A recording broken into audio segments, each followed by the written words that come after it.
par la grandeur et l'immensité de ce camion avec une dimension des pneus dépassant les 2 mètres, une largeur qui dépasse les 5 mètres et une longueur qui peut aller jusqu'à 15 mètres. Il s'agit du Tesson, c'est le premier véhicule d'une gamme exceptionnelle de 4 camions géants destinés à l'exploration, la recherche pétrolière et le forage dans les dunes des Grands Terres du Sahara avec des capacités de franchissement exceptionnelles. Construit à l'usine Berlay à Montpellier, en 9 mois, il fut présenté pour la première fois le 28 septembre 1957 au Salon de l'Automobile à Paris. Le camion Tesson est devenu l'emblème de Berlay et fut exposé successivement dans plusieurs salons d'auto. Le 15 septembre 1960, le Tesson est embarqué à Marseille à destination d'Oran pour rejoindre les bases techniques de Warkla. C'est un camion qui peut transporter 100 tonnes dans le sable, dans le erg, dans les zones qu'on ne peut pas accéder avec d'autres camions. C'est un camion géant, parmi les premiers dans le monde.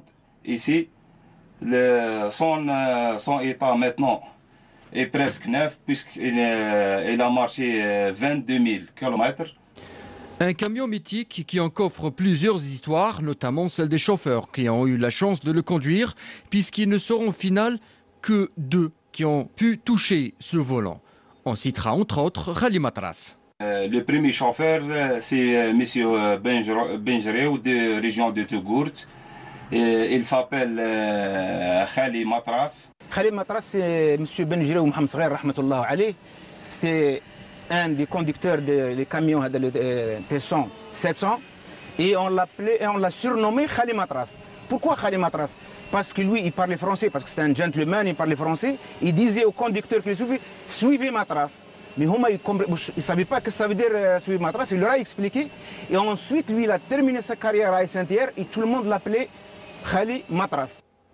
Considéré comme un butin de guerre, il fait partie du patrimoine de Sonatrach et de l'ENTP, puisqu'il est soigneusement exposé ici, au siège de la direction générale de l'entreprise nationale des travaux au puits. Ce Berlay-là, il fait partie du patrimoine de l'entreprise, ça fait partie de l'histoire de l'ENTP et de la recherche-exploration des hydrocarbures au niveau de l'Algérie. Et on le préserve jusqu'à... Vraiment, on va le préserver dans les meilleures conditions pour les générations à venir. Et ça donne une vision pour les générations à venir sur l'histoire de la recherche des hydrocarbures en Algérie. Dépassé par la technologie américaine, le Berlay Tesson fut retiré de la circulation et mis en exposition en 1969, date à laquelle ce mythique camion a été remplacé par des engins américains, le Kenworth, beaucoup plus économique, performant et surtout beaucoup plus robuste.